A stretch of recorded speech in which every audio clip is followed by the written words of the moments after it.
Hello, and welcome to Breast Cancer Conversations, a podcast brought to you by survivingbreastcancer.org. I'm Laura Carfing, breast cancer survivor and founder of survivingbreastcancer.org, a nonprofit organization providing community, education, and resources to empower those diagnosed with breast cancer and their caregivers from day one and beyond. Hello, my friends. It is another week. I am so excited that you guys are joining us. You give me energy and inspiration to do this week after week. And so I hope you get the same energy and inspiration from listening to our podcast, Breast Cancer Conversations, brought to you by survivingbreastcancer.org. This is part of our MBC webinar series that we recently moved from Sundays to Wednesdays, testing it out in 2023. And today we're just doing like major introductions. I want you guys to meet the voices and the people and the brains behind the scenes. So our MBC leadership team consists of Kathleen Friel, Kristen Carter, Stacy Hudley, Dawn Oswald, Amy Russell, Abigail Johnston, and Katie Jewell. Today, we are having some of those members, not all, because as you guys know, like schedules are like totally crazy to coordinate. But we have the majority of our MBC leadership team here tonight to talk to you. I don't know why I keep saying tonight. I think it's because that's when I'm doing all of my editing and post-production, so please excuse me. But that's who we have here today, this afternoon, this evening, to talk to us about what we're doing at SBC, at survivingbreastcancer.org, aka SBC. We're definitely updating our website, so there's going to be a dedicated section if you haven't visited already, specifically for those living with metastatic disease. There's going to be handouts and downloads that you can take, questions to ask your doctors, how to inquire about clinical trials, things that are pertinent to the MBC community, such as palliative care, end-of-life planning, how to talk to your coworkers, colleagues, friends, spouses, children about your disease, the fear of progression, all of the things. So I am so excited for what we have planned in 2023, but I can tell you that all day. Let's hear it from the people behind the scenes that are actually helping us create and craft the most amazing program for you all. So thank you for listening. Let's dive right in. Welcome to the conversation.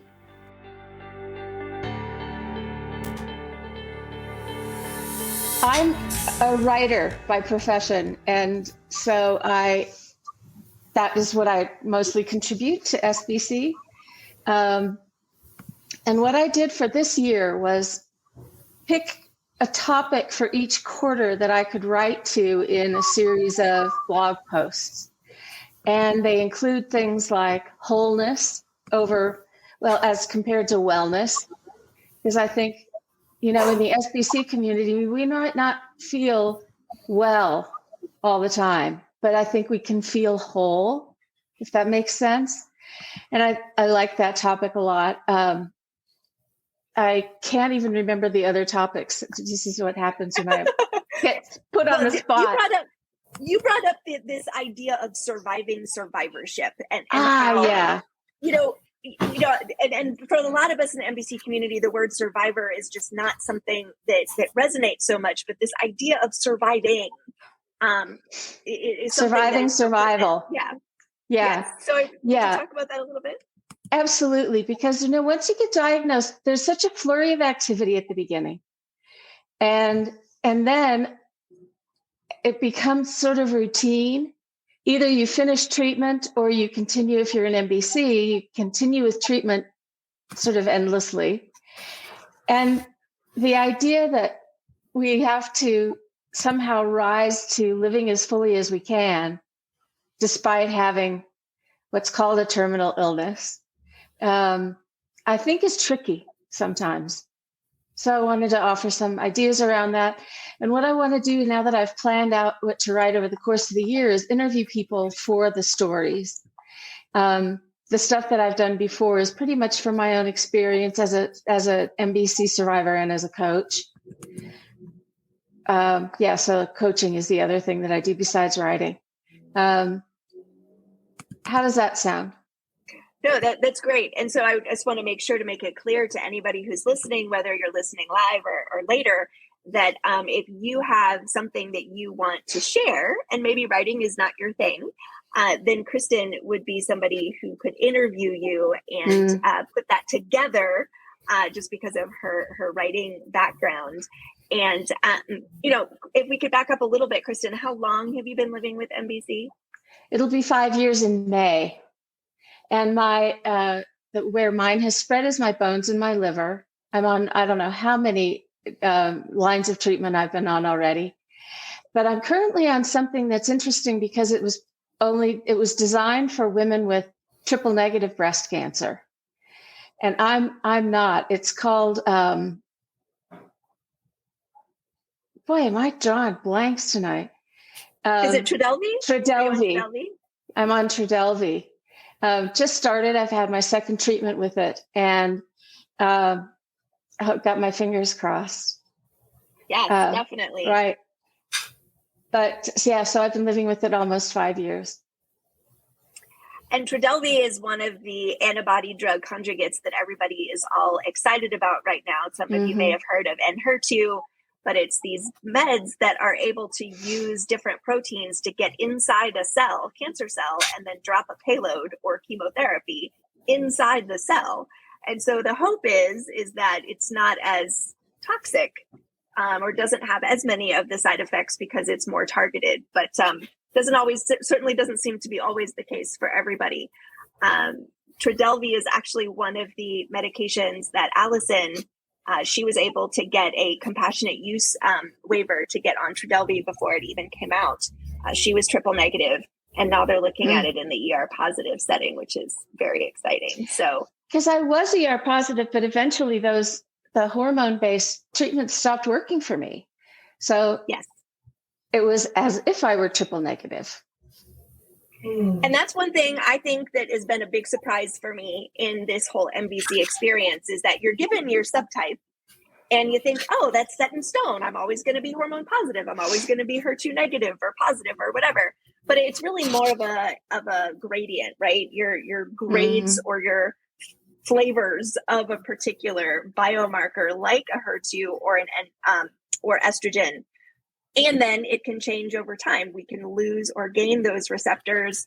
Or I individually lost the progesterone receptor as the cancer mutated, which is an indication of endocrine resistance, meaning resistant to a lot of those medications that are prescribed for those of us who are hormone positive. So always learning, always understanding more about these new meds and as they understand more. So we're very thankful to have you, Kristen, with us. And our second workshop of the year, which will be in the second quarter, will be centered around this idea of survivorship or surviving with MBC. I'm not sure what we're going to label it yet, but just the lived experience of living with, not dying from, as we had on our ribbon at San Antonio. So would you like to share anything else, Kristen? I think that the only thing I'd like to say for anybody else who might be trying Trodelvy is that my previous treatment was Abraxane, and I am feeling fewer side effects so far. That's good. So, that's really good. So, and Abraxane is in the same class as Taxol and Taxotere. They are collectively called the taxanes. So yes, so that's a good way of comparing the medications then in terms of the side effect load. And the last thing I'd like to say is thank you to Dawn, because she is the person who I interviewed for my current story for MBC. Thanks, Dawn. Oh, I can't wait for that to come out. Awesome. So be looking for that in one of the newsletters that come out on Mondays. So since we're talking to Dawn, let's move over to Dawn. Dawn just had lymphedema surgery, so I see that you've still got your, I don't know, is that a glove on? No, it's just a wrap. Oh, okay. Yeah. So Dawn, if you'd like to introduce yourself and talk about what you've been doing for SBC and will be doing for 23. Yes, I'm Dawn from Texas. I've been living with metastatic breast cancer since 2018. So April will be 5 years for me too. And currently on the new chemo called Enhertu, which is working for me. So I've been blessed. I've been with SBC for 2 years now and doing the MBC for since we started November 2021. So and I make beanies for our group. And I'm going to be talking about lymphedema in March. So. Yes, so very, very important, since so many people end up with lymphedema after those taxanes or after the lymph node surgery, right? What they call that dissection, lymph node dissection. Yeah, removal. Mm-hmm. Yeah. Yes. So, Dawn, you've been involved with the Thursday Night Thrivers group and now help to moderate the breakout session. So would you talk a little bit about that? Yeah, so the breakout sessions are the first and third Thursday of every month. And we started with once a month, but we realized we needed more. So we work twice a month now. And it's just peer-to-peer run. And we just really no agenda. We just talk, go around the room and see how everybody's doing. So if you have thought about joining the Thursday Night Thrivers group and thought, oh, I don't know if I want to be in a mixed group, meaning mixed in terms of stages, we do have on the first and third Thursdays a separate breakout room for people living with MBC. I know Kathleen comes pretty regularly to that as well and participates in that. Yes. So definitely consider that. And then I got one of the beanies that Dawn made. So if you haven't gotten one of the care packages from SBC, let Laura know, because those beanies are really comfortable. And all of those programs are absolutely free too, right? So it's kind of come as you are, available to anybody. And, I think some nights we're there like super energized and excited. Other nights we're lying horizontal on the couch and still just using Zoom and connecting with people. And one of the things that organically developed also was our WhatsApp group for early stage as well as late stage. So there is a WhatsApp group for those living with metastatic breast cancer, again, all peer-to-peer, but it's a way to stay connected from Thursday to Thursday. Because a lot happens in those 24 hours. So true. Laura, will you talk a little bit about the app too? Because that is another way of getting connected to other people within survivingbreastcancer.org. And I don't know if a lot of people know about it. That's a really good point. I need to do better branding and marketing around that. But yes, I am not a coder or developer by any means, but we did somehow manage to create a survivingbreastcancer.org app, which is available in all the app stores, whether you have an Android or iPhone. And actually, if you can download it and see our blogs and our content, and we have on demand. What do we have on demand? The meditation series that we also run on Mondays. And so that's one way, like you can just totally access the exterior outer face of information. However, if you're looking for a more deeper experience, you can sign up. And it's kind of like social media for those with breast cancer. So there's private groups. You can join a group. You can stay connected with people. There's, DMs and messaging and profiles you can create. So I like to think of it as, social media for our community. Just another way to connect with other like-minded people, and also totally free. You can download that off of the Apple Store or wherever. Android, I don't know what it's called for Android users. Is it a store too? Like Google Play, I guess. Yeah, I know. I'm so confused too. Yeah. I've been using Apple for a little bit too long here. So, all right. So I on purpose left our new members for last, because I want them to fully introduce themselves, because we are so excited to be really honored to have Katie and Amy join us this year on the MBC Leadership Committee. So Katie, if you would like to introduce yourself and maybe why you decided to say yes when we asked you if you might want to serve on the committee. Sure. So hi, I'm Katie, and I live in Lincoln, Nebraska. I was diagnosed with MBC de novo in February of 2018, so about a month away from 5 years. Triple positive, initially had mets pretty significantly in my liver and my bones. And I've done treatments, experienced a little bit of progression, and I am just getting ready to start my full second line of therapy, which is going to be Herceptin, Faslodex, and Verzenio. So it's a little bit non-traditional second line option. And my progression, I guess, was in my lungs. So we did some radiation to one of the tumors, and then there was still some additional progression. So that was when we decided to change the treatments. Additionally, I've participated in a clinical trial. So my first line of treatment, I was actually in a trial, but in the standard of care arm. So I didn't get the experimental drug in that trial. I work full-time in higher education. And when Laura asked me if I was interested, I'm working with Laura kind of and William on another project. I said, absolutely sure, why not? I'm just excited to be able to be a part of the team, to be able to contribute and to help out in any way that I can. Would you like to talk about that other project that you're doing? Or is that top secret? Not yet. Okay, all right. Well, we're holding our breath, so once we have the news, we can share. To be determined. So it's really important for us at SBC to make sure that we have diversity on our leadership teams. And obviously we're not doing such a great job of racial diversity at this point, but having people with different subtypes, being on different drugs, having different experiences is very important as we evaluate the content and make sure that we're offering as a wide variety of information and education as possible for everybody. So someone who is triple positive tends to be on more medications than sometimes than people with other subtypes, just because you have to cover both the estrogen piece, the hormonal piece, as well as the HER2 piece. So that ties you to every 3-week infusions, right, Katie? That's what Herceptin Yes. and Perjeta have. Yeah. Okay. So that can be lifestyle altering as well, because you're tied to that infusion center. So anyway, we're very excited to have you, Katie. Katie got to go to Ireland last year, so I'm very excited to see where she might go this year. Amy is the second addition to the MBC Leadership Committee. So Amy, would you like to introduce yourself and also tell us why you said yes?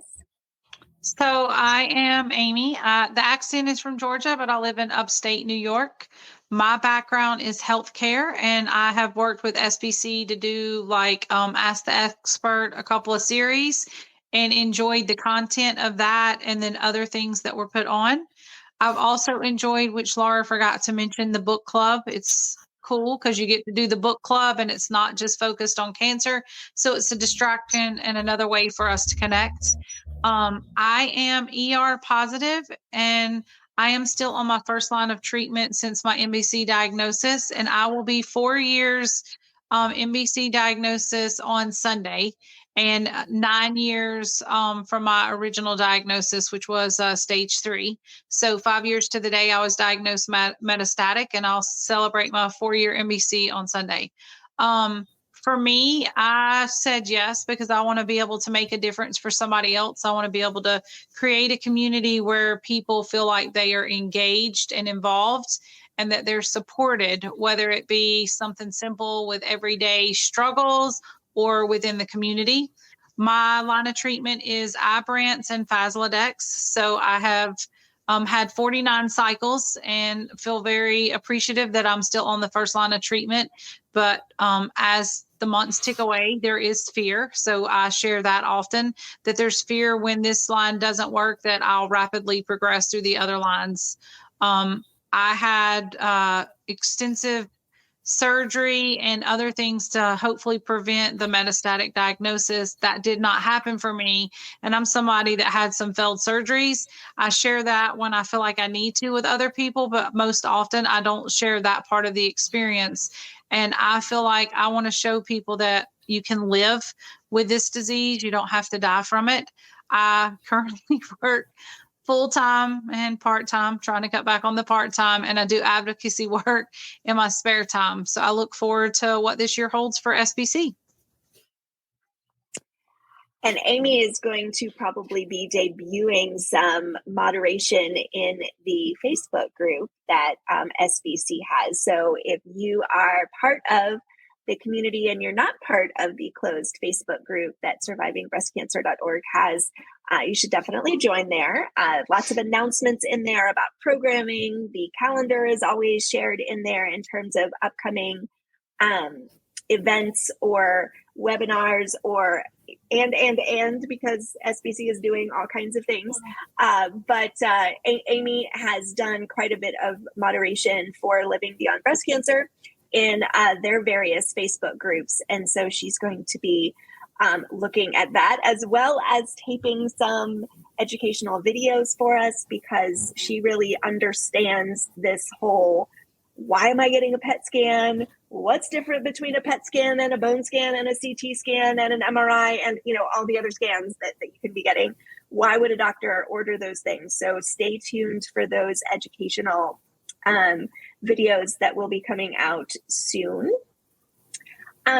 So I wanted to go back through our group and talk about a couple of things. So number one, you've heard that a lot of us have been living with MBC for a certain number of years. And I wanted everybody to share that, because when you're newly diagnosed, when you first get this disease, get the notification that you have this disease, or you've been living with it for a little while, it's hard to see a way forward. It's hard to see, you know, where am I going to be at 4 or 5 years down the road? These statistics, unfortunately, say only about 28% of us will get to 5 years. But we know that we're not statistics, right? We're all individual people.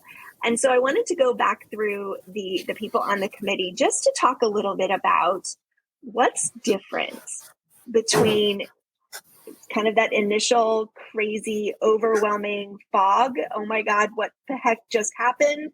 To, okay, now I really want to live with this disease. Now I want to help other people live with this disease.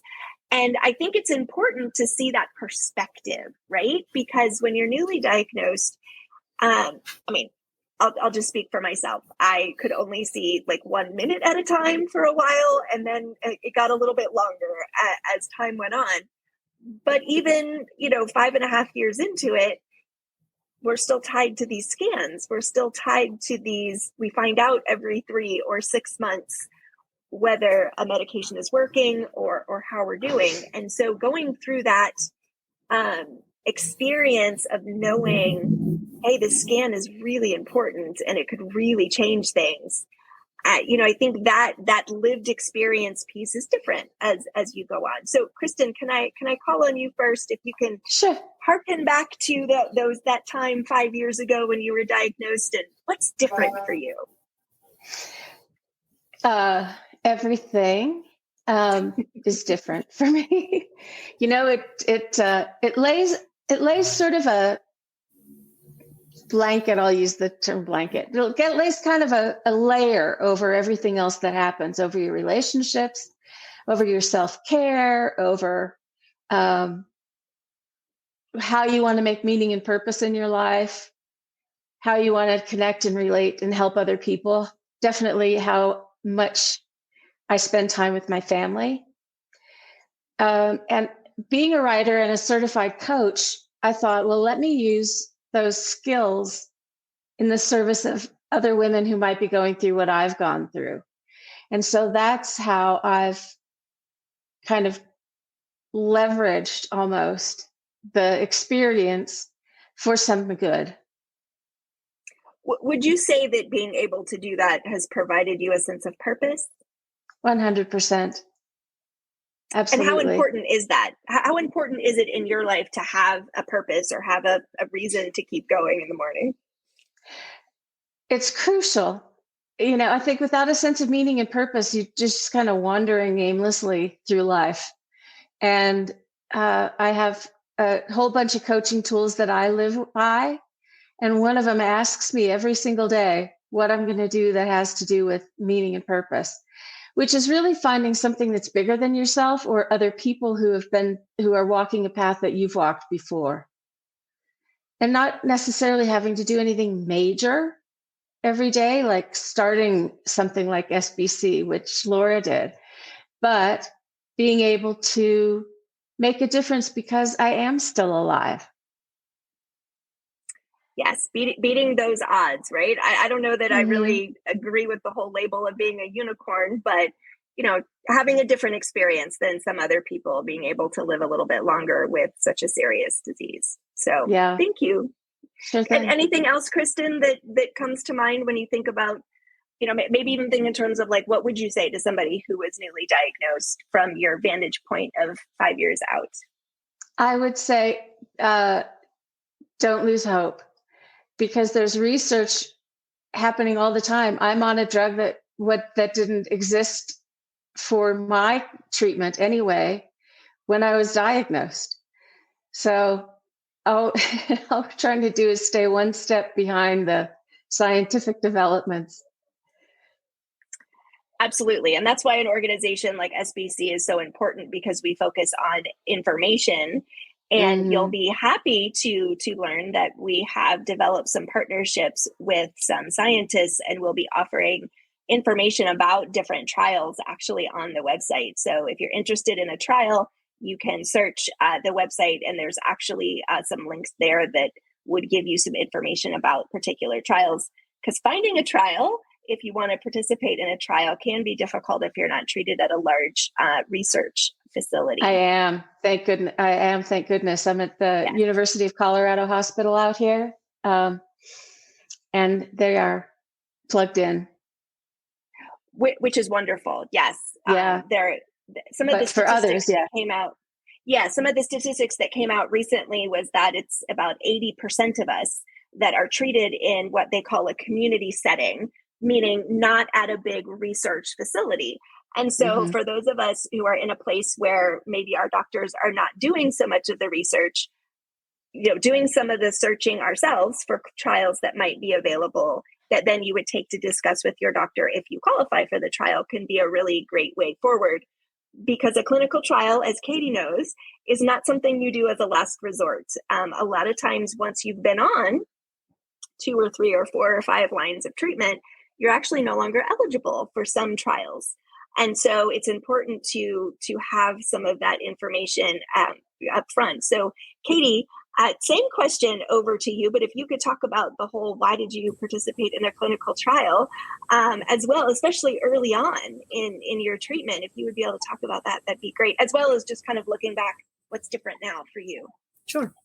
Yes, I think when I think about what's different now for me, of course, I shouldn't say of course, but I remember, being very overwhelmed. And even those first few years, feeling like I couldn't plan much beyond my next scan, right? I have to live now because the next scan might radically change my life again.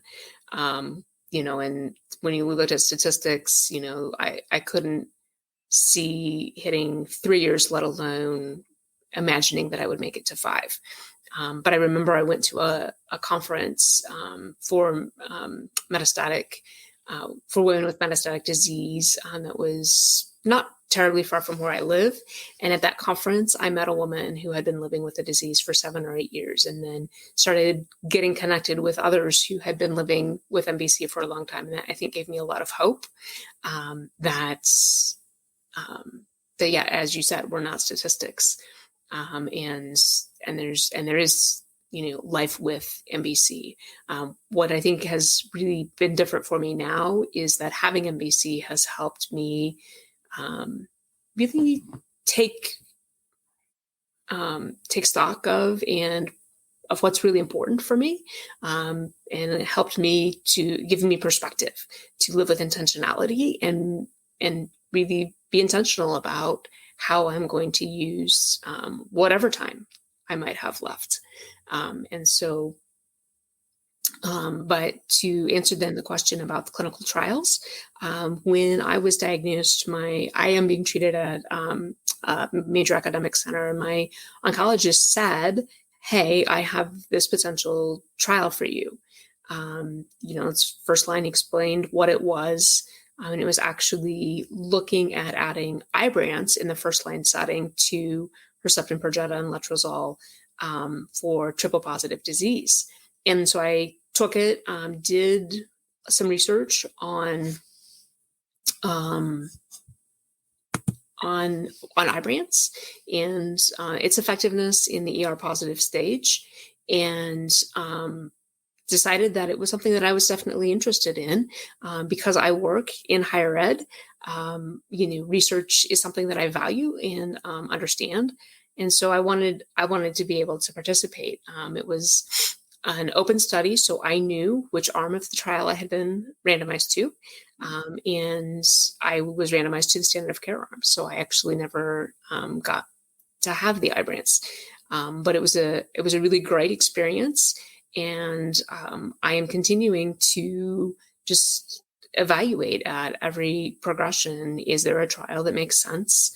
Is there something out there that I want to try to look into, whether it would be at my center or someplace else? Was it a concern for you when your doctor presented the possibility of a trial that you might get what are known as placebos, meaning not get any medication at all? They made it very clear to me that the only difference, right, was you get the Ibrance or you don't. And if you don't get the Ibrance, you're getting exactly the same treatment as you would if you weren't in the trial. So that was really reassuring and helped me, to want to be a part of the trial. And then I thought, if by chance I happened to get the additional drug, that might, again, I was still in the very overwhelmed stage of the disease shortly after diagnosis. And so I thought, well, shoot, the more opportunities I have to do that, the better. One of the things that I've learned since that time, right, is that trials also give us opportunity to access drugs that aren't readily available to the rest of the population. And you can only get access to some of these newest things if you're able and willing to participate in the trial. So that's, I think, for me, another incentive to continue looking at trials that might make sense and would be feasible for me to participate in when when they're available. And now with your taking Verzenio along with Herceptin and Perjeta, you talked about that being off-label use. Has that been something that's been difficult to get approved by your insurance company? Yes. So yes. It is not FDA approved right now. There was a phase 2 trial that they did that showed some really positive results. And that was why an oncologist recommended that perhaps I try it. But my insurance company has denied it and denied an appeal and denied a second appeal. So fortunately, I was really lucky that the pharmaceutical company, Lilly, has a program that they accepted me into, and they're going to be providing the medication for me because my insurance company has said that because it's experimental, they are not willing to pay for it at this time. So one thing that a lot of people don't know is that even if a drug is approved by the FDA, for one thing, a lot of times oncologists will, because they know how the drug works, they know how people may respond to it, that they will use it as an off-label, meaning not exactly what the FDA approves that medication for. But the thing then that becomes an issue is that insurance companies don't have to pay for something if it's not FDA approved or indicated for a particular subtype. And every insurance company is different, as you found, Katie, as you were going through that process. But it's so important to remind everybody that each of the pharmaceutical companies does have a foundation associated with them. And they will often do things like cover, that's where copay assistance oftentimes comes to us. So those of us with private insurance, we can get assistance with copays. They will pay for sometimes access to medications when it might be an off-label use. And then if you are on Medicare or Medicaid and aren't eligible for the copay assistance programs, they will also assist with covering some of those costs as well. So always important to remember that even if the insurance company says no, that's not the end of the discussion. But Katie, you've spent an awful lot of time trying to get that approved. That took up a lot of energy and effort, didn't it? Yes, over a couple of weeks. And I actually still have one more level of appeal that we're going to try with the insurance company. But in the meantime, I'm going to take advantage of the pharmaceutical company's foundation to get started on the drug. And the great thing about participating in something where it's off-label use is that the pharmaceutical company is also gathering information by you doing that. And that is part of their incentive, right, to cover it, is that they're getting data. They're getting real world data on, is this medication going to work in this particular setting? So thank you, Katie, for sharing that. Is there anything else that comes to mind that you might say to yourself as newly diagnosed, or somebody else who's newly diagnosed? Oh, I think that something that's been really valuable for me in the whole experience has been seeking out and finding other women in the community, and intentionally. And I didn't, I was very frustrated at the beginning because locally where I live, there aren't a lot of networking opportunities or support groups, but there are many, many opportunities through the internet and online. And so, Surviving Breast Cancer is just one of the organizations that really wants to support women with SBC in ways that you can get connected to women who get it in ways that others, even with early stage, don't understand in the same way. Thank you for that, Katie. I know you mentioned meeting somebody early on that had been living with the disease for 6 or 7 years, and how amazing is it to see, oh, that could be my future, not necessarily the numbers that my doctor is throwing at me in those initial appointments. So thank you very much, Katie, for sharing. All right, Amy, last but not least, certainly, what is different now versus when you were diagnosed, and anything else you'd like to share? I would think like words that people focus on when you're newly diagnosed, like survivor, cancer free, ringing the bell, because many people that are diagnosed like de novo don't get to ring the bell. I think it also helps me. I do medical imaging and I now manage, but still sometimes scan. I think for me, I can sympathize with somebody that's there, like a caregiver with a loved one, and they're wanting them to keep getting tested and keep trying new drugs. Like there's a different level of understanding because you want to live and you want to try. But for me, being diagnosed metastatic, I feel like you have to advocate for yourself. That's the first thing that I think women forget to do is the self advocacy part. But the other thing is, I think you have to share at your own level of comfort. Like I might be okay with sharing with the community, whereas other women that I know that might share within the community, they don't necessarily want to share outside where they work or whatever, because it does change the narrative at work. Like there are many of us that are still working, and I don't think people realize that because often women don't share they're working and living metastatic. There's a fear of losing their job or being told they can't do it. We see that daily. So I think that's important to just remember to live one day at a time. And if the day's too big, take it by the hour. And if the hour is too big, take it by the minute. I think the biggest thing that I could share is I want to honor the women that came before me to bring awareness to metastatic, like Silke and others that did things behind the scenes and out front. So I want to be able to carry the initiative into the future and make other women not have to feel alone. I think even though I knew I was going to be metastatic, because I knew what the images showed. And even though I think I was metastatic, you're still not prepared, even though you know you're not ready. And many of us know that we'll have progression, but like, are you ever really ready for that news? I don't think you are.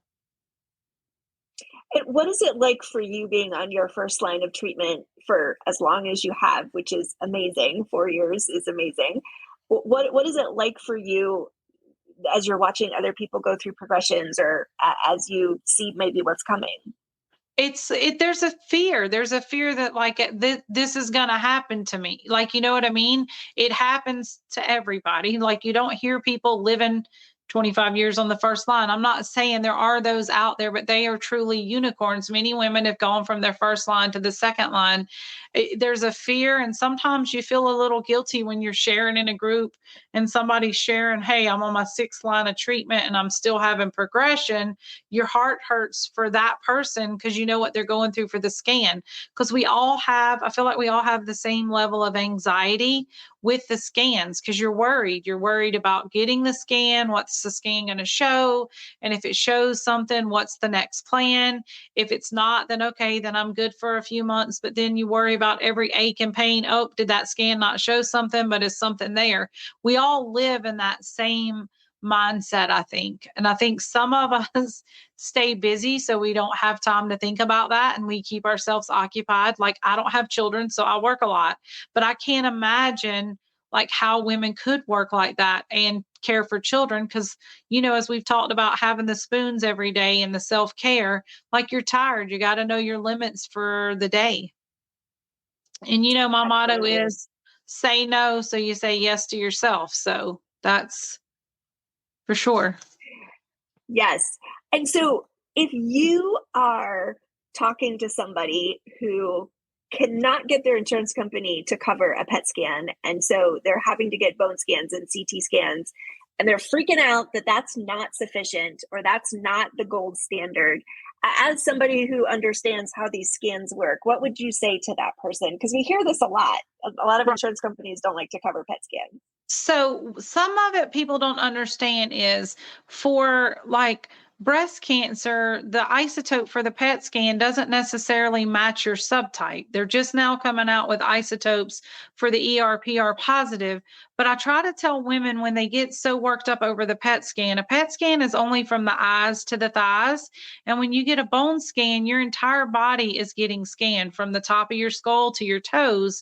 So if you've had bone mets, they're seeing all of your bones, not just a part of them. But generally, if you get a bone scan, they also do like a chest, abdomen, and pelvis CT. And so they get it. And if something is found, then that will cause for a referral for you to get the PET scan. So I think women have to be understanding, like, definitely advocate. And if you think that that's there, but there are different preferences, and people think just PET scans are just the gold standard for everything. But I would tell women they need to do the research and see if what they're getting is for what their cancer type is, for sure. And for those of you who we're hearing talking about that isotope, Cerianna is the name of the new. Is it a scan or an isotope? I don't know what Cerianna. It's an isotope, and it's the same. That's the isotope that'll, like, FDG is the normal isotope for a PET scan, but there's other isotopes. But normally you're injected with FDG, and that binds itself to the sugars and stuff. And they scan you, but women have to realize, like, if you've had bone mets, they might be doing a bone scan, like I said, so they get your lower legs, your feet, the top of your skull. So there's just giving them baselines. So not to be frustrated with it. And then people are living longer. So used to, when people got PET scans, they only had like 2 or 3, like people that got the PET scans, they only had 2 or 3 of them. But women are living, even other cancer patients, they're living for years and years and years. And so I think that's part of the issue too with some of the approvals. Yes. And if you think about those isotopes that are being injected into your body, and if they build up, and they don't even know, because they don't have longitudinal studies for if you've had 20 or 25 of them, what that looks like. I still stay away from my kids the night of when I get a PET scan. Not that we know if it might actually affect them, but just that there's a possibility that, shedding all those radioactive molecules might theoretically affect their growing brains. There's just so much that they don't know. So thank you for that, Amy, and definitely be looking for Amy's videos. She has a great way of breaking down some of these things to the point of, what are you really worried about, and how can you mitigate or address the things that keep you up at night? I know that there's also a little bit of a debate. Some doctors really like to have people keep doing mammograms. So doing PET scans and mammograms, and then other doctors don't. And so I know that worries a lot of people. Like, am I going to get, or am I getting a test that's actually going to show when something needs to be addressed, right? So, your peace of mind and being able to go from, quarter to quarter, it is so important. And speaking up and letting doctors know. There have been times where doctors have wanted to, when I was stable, extend out the time of my scans. And I just said, no, from a mental health perspective, I can't deal with that. So important to remember that those are things that you can speak up about. So thank you all for sharing from your personal experiences and just, how you've wanted to give back. I think it's just so important. What we were talking about with Kristen, the idea of having purpose and the idea of having meaning. And I think that is very, very different for everybody. And thank you for the reminder. I totally forgot Dawn. Dawn, I'm so sorry. I was about to say, I was like too busy. I was trying to multitask and comment because we're live streaming on social. And so I was like, wait, did we get to everybody? So sorry. I was just going to fade away. Right? My apologies, Dawn. So you're not off the hook. You're not off the hook. Same question I asked everybody else. What is different for you, and what would you say to your newly diagnosed self? Well, mine was a little different because I just straight up asked my doctor, am I going to die? And she told me, no, I can live 10 to 20 years. I'm HER2 negative. So I, keep that in the back of my mind. And my first line of defense only worked for a year and a half. So that's when you start thinking, what's next, but I just kept in my mind, she said, when that medicine stops working, then we just try another medicine. When that stops working, we'll just try another one. And with all the clinical trials and all the technology, she was like, you can live longer. So I keep that in my mind. So I tell people that, don't give up hope. Just if something doesn't work, just try a different medicine and try not to have scan anxiety either, because that just causes more stress. And we don't need the stress. So I learned not to have scan anxiety. I wait till the doctor tells me what is actually wrong. Wait for it to come out of his mouth to let me know what is wrong or what is right or what do we need to do next. So I just tell people, like, one day at a time is my motto, and living open to whatever they're going to throw at me. I'm ready. And what line of treatment are you on now? I'm on my fifth. Fifth line. So you've gone through the whole getting bad news again and again and again. What is that like, and how do you deal with that? Like I said, one day at a time. And she told me when that medicine don't work, we try a new one, and that's what we did. We try a new one. And actually, I'm on my third doctor because I've been moving around. I don't let metastatic breast cancer get to me. I even moved to Alaska for a year just to explore Alaska. So I got a new doctor up there. So he gave me his cell number, which was nice. So when I did move back to Texas, the oncologist here told me his treatment. I texted him, and he said, yep, I agree with that treatment. So that was helpful to have a second opinion. So somebody that knows you and has worked with you, that's invaluable to have that perspective as well. Wonderful. Thank you. And please, I'm so sorry that I almost skipped over you. It's okay. So we've got about 10 minutes left in our time this evening. And Abigail, I wanted to use that. Oh, Amy, did you want to say something? Go ahead. Yeah, Abigail, can you share your story? Because your story's a little different, and you've had different levels of treatment too since you lived. Can you share yours? Sure. Yeah, absolutely. So I'm also on my fifth line of treatment. And I had a little bit of a weird diagnosis in that they thought I was stage 2 for a couple of months. And then in the middle of chemo, we found out that I was actually stage 4. And so, one thing that I always remind people is if there is something in your mind that you think your doctor should do, don't back down. And I don't anymore, because in that initial conversation, I said, should we get a PET scan or some scan to look at my whole body? And my doctor was like, nah, you could, but it's not really necessary. Here are the statistics, here are the odds, et cetera, et cetera. And we almost didn't even do chemo. And it was during chemo that we found out that I was stage 4, and I had a significant disease load. When I say my bones were black, they were black with Mets, because on the x-rays, metastasis show up as black. So if I had listened to my gut early on, or understood that I should listen to my gut, things might have been different. And I no longer allow those things to pass by. We are not statistics. I've been on the wrong side of statistics too many times to not want the doctors to look at everything. I've also done some off-label use of medications. I did a combination of medication, three of them at the same time. I did Piqray, Kisqali, and Faslodex, which is not something that the FDA has approved. So I had those experiences like Katie did with fighting with my insurance company and getting them to do something that was a little bit out of pattern. But like Kristen said, as we live longer with this, we see that things change. I've been on medications like Piqray only a few months after they were approved by the FDA. And so have really seen over the 5.5 years that staying up on the research and understanding those new developments can be really helpful. But I'm also on Xeloda now, which has been around for 50 years or something, right? So it doesn't mean that the new shiny thing is going to be the best thing. Sometimes it's a medication that's a little more tried and true.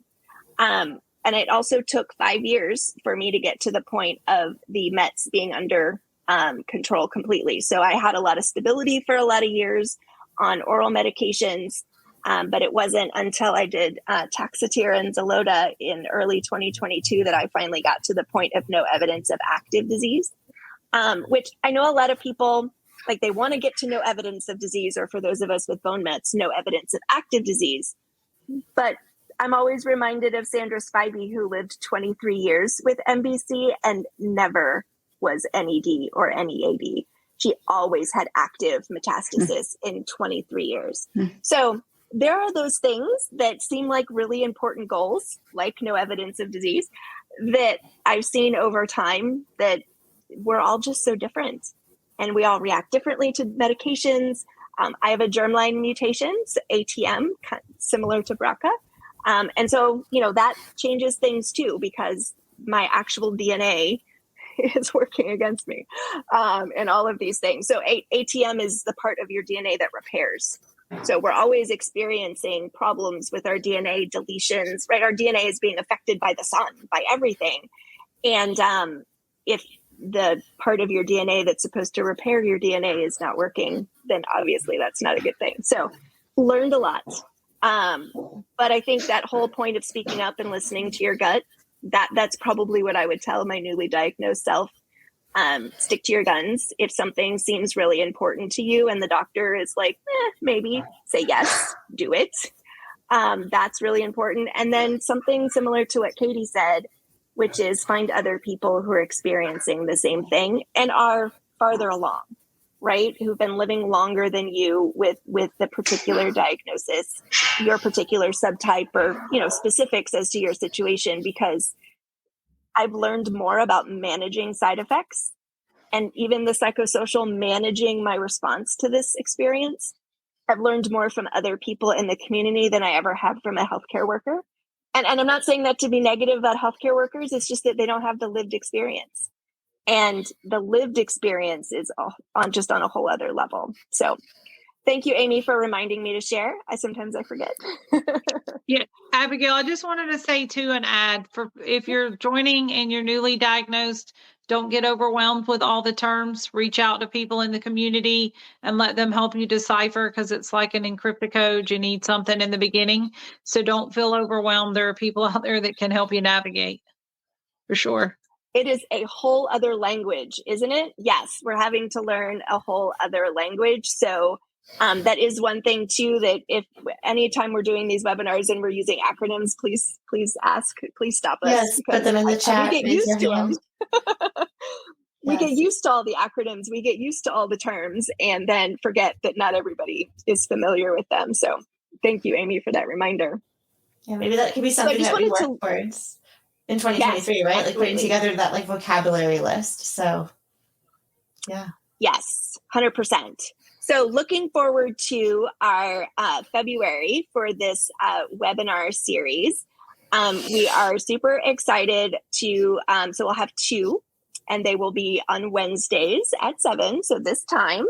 And the first will be on February 8th, and we will be hearing from the amazing people at 2 Unstoppable, which is an organization in the Northeast that provides exercise programs for people with breast cancer, and then specifically for people with MBC. So it's an online virtual group. It lasts for 6 weeks. It's wonderful. I completed it in 2022 and am one of the ambassadors for the current class. So they're going to come talk about how there's lots of research on how exercise, not just for early stage breast cancer, but also for people who are dealing with MBC, whether we're talking about our bone health or side effects, et cetera. There's all kinds of research about how exercise can help with that. And then the way that they do exercise in a social setting is also proven to helps you stick to it, right? Because it's so hard to stick to a new exercise program. And then on the 22nd, which is 2 weeks from the 8th, Stephanie Walker and Christine Hodgkins will come to reprise their presentation from San Antonio on the topic of not just living with MBC, but also all of the organizations that support people living with MBC.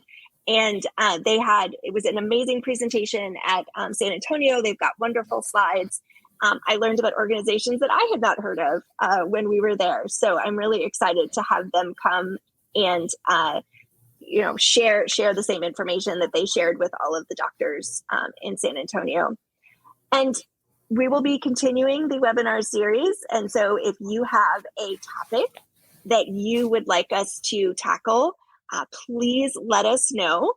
We will be probably organizing quite a bit around the themes that Kristen has laid out for us, which really, I think, are under the heading of just living with MBC or the surviving survivorship idea, because that's what we're doing. That's what we're all doing. We're all trying to figure out how this living with this beast, or sometimes I think about it at the sword of Damocles, right? It's always hanging over our heads, whether we're remembering or paying attention to it or not.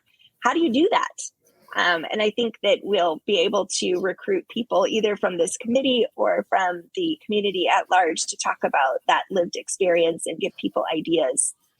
One of the things that came up in San Antonio as well is that there seems to be a fair amount of people in the MBC community who want to be advocates.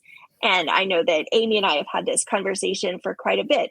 Finding your spot, finding your niche, finding where you want to be an advocate is something that we all have to figure out.